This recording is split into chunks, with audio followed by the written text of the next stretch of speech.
नमस्कार मित्रों, आज आपके लिए हम ले आए हैं क्लास 12 सामान्य हिंदी मॉडल पेपर सॉल्यूशन, जो कि बहुत ही महत्वपूर्ण क्वेश्चन आपको हम जिक्र करेंगे इस वीडियो में।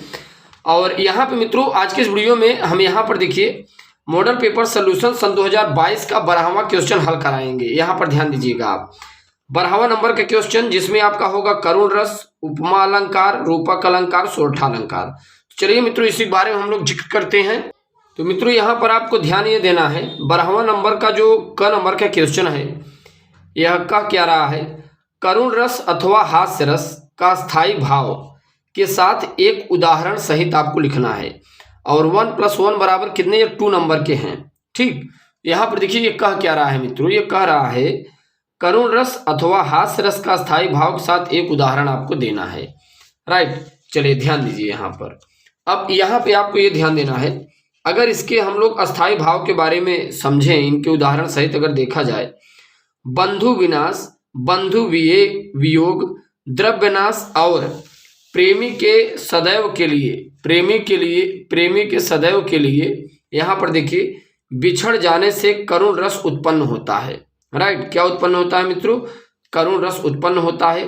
शोक नामक अस्थायी भाव, विभाव, अनुभाव और संचारी भाव के संयोग से करुण रस दशा को प्राप्त होता है। राइट, तो मित्रों ये आप देख पा रहे हैं, यहाँ पर हम लोग किसके बारे में अध्ययन कर रहे हैं, करुण रस। ध्यान दीजिए, करुण रस अस्थायी भाव का उदाहरण देना है। तो ध्यान दीजिए, एक बार हम फिर आपको बताते हैं। यहाँ पर देखिए क्या बताया गया है इसमें, बंधु विनाश, बंधु वियोग, द्रव्य नाश और प्रेमी के सदैव के लिए बिछड़ जाने से करुण रस उत्पन्न होता है। तो यहाँ पर मित्रों आप बताया गया, कोई आपका बंधु हो, कोई मित्र हो, अगर वो बिछड़ जाता है तो सदैव के लिए क्या होता है, वियोग उत्पन्न हो जाता है। तो इसलिए यहाँ पे करुण रस की संज्ञा दिया गया है। फिर देखिए, शोक नामक अस्थायी भाव, विभाव, अनुभाव और संचारी भाव के संयोग से करुण रस तथा दशा को प्राप्त होता है। तो यहाँ पर आप देखिए करुण रस कब बनता है।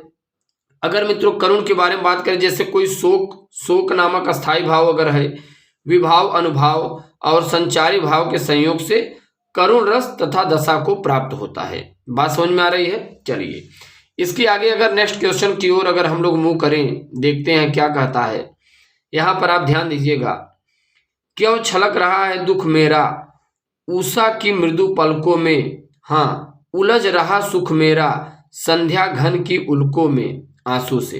राइट, तो यहाँ पे मित्रों एक एग्जाम्पल दिया गया है जो कि बहुत ही महत्वपूर्ण आपके लिए है। एग्जाम्पल जो है किससे संबंधित है, वो करुण रस से संबंधित है। किससे मित्रों संबंधित है, करुण रस से संबंधित है। चलिए इसके बाद आ जाता है रूपक अलंकार। आखिर में रूपक अलंकार क्या है, ध्यान दीजिएगा आप। अगर बात करें रूपक अलंकार के बारे में, जहां उपमेय में जिसके लिए उपमा दी जाती है, जहां उपमेय में जिसके लिए उपमा दी जा रही हो वो क्या है, उपमेय में। जहां उपमेय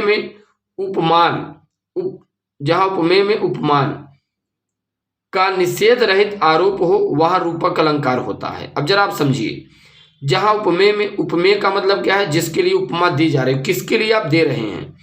जहां उपमेय में उपमान का मतलब उपमेय की जिसके साथ तुलना की जाती हो, राइट, वहां का निषेध रहित आरोप हो, वहां रूपक अलंकार होता है। रूपक अलंकार का मतलब यहाँ पर जैसे मित्रों आप देखते हैं रूप से तुलना वगैरह किया जाता है, तो इससे रिलेटेड है रूपक अलंकार। अगर इसके उदाहरण के बारे में जिक्र करें तो देखते हैं क्या उदाहरण इसमें बताया जा रहा है।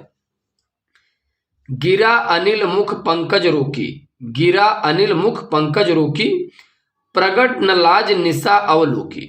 बात समझ में आ रही है। देखिए, गिरा अनिल मुख पंकज रोकी, प्रकट न लाज निशा अवलोकी। राइट, गिरा अनिल मुख पंकज रोकी, प्रकट न लाज निशा अवलोकी। तो मित्रों यहाँ पे आप देख पा रहे हैं, ये आपका जो रूपक अलंकार है इसके बारे में हम लोग सीख पाए, जो कि बहुत ही महत्वपूर्ण है। और इसके पहले हमने आपको बताया था करुण रस के बारे में।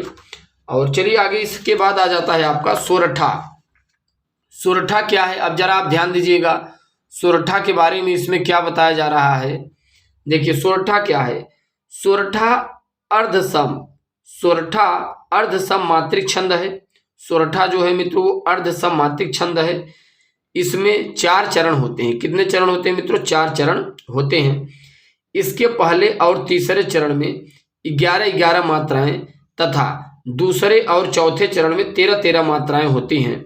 यह उल्टा होता है। अब जरा आप ध्यान दीजिए। देखिए सोरठा क्या है, सोरठा के बारे में यहाँ पर क्या बताया जा रहा है जो कि आपको पढ़ना चाहिए, इसे ध्यान से समझना चाहिए। यहाँ पर देखिए सोरठा अर्ध सममात्रिक छंद है।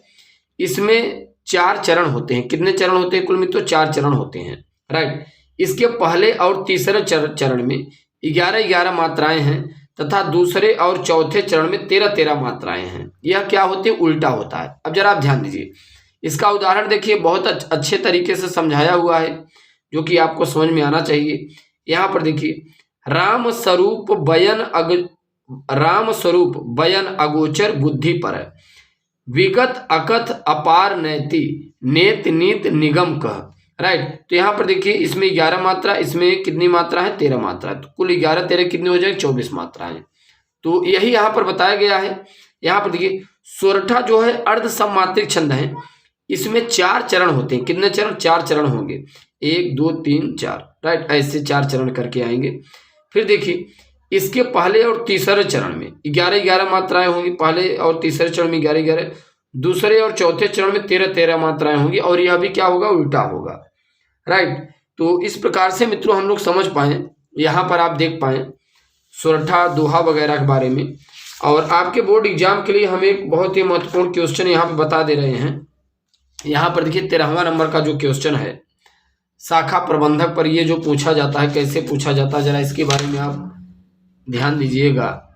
यहाँ पर ध्यान दीजिए, सेवा में श्रीमान जी शाखा प्रबंधक महोदय, बड़ौदा उत्तर प्रदेश, बैंक प्रयागराज। अब यहाँ पे आप ध्यान दीजिएगा, यहाँ पे देखिए क्या बताया जा रहा है। महोदय जी, पिछले दिनों माननीय प्रधानमंत्री महोदय जी ने प्रधानमंत्री रोजगार का एक शुभारंभ किया था जिसमें शिक्षित बेरोजगारों के लिए 1 लाख रुपए का ऋण देने का प्रावधान है। मैं भी पास एक शिक्षित बेरोजगार युवक हूं और इस योजना का लाभ उठाकर 1 लाख रुपए का ऋण लेकर इससे पुस्तक एवं लेखक की दुकान का लघु उद्योग आरंभ करना चाहता हूं। इस हेतु आपकी सेवा में अपने वितरण सहित अपनी भावी योजना का संक्षिप्त प्रारूप प्रस्तुत कर रहा हूं जो कि निम्नलिखित है। तो देखिए यहाँ पे इसमें क्या प्रस्तुत किया गया है। अब यहाँ पर बताया गया है, यही सब आपको भाई ये बताइए एप्लीकेशन में क्या होता है? यही सब तो होता है। आवेदक का नाम है, पिता का नाम है, शैक्षिक योग्यता, जन्म तिथि, उपजात, परिवार, वार्षिक स्थायी पता, ठीक। फिर यहाँ पे आपको पूरा अपना ब्यौरा दे देना है, बस बाकी कुछ नहीं करना है। फिर लास्ट में आपको धन्यवाद सर कह के लिख के हाथ जोड़ लेना है। चैनल को आप जरूर सब्सक्राइब कीजिएगा। धन्यवाद।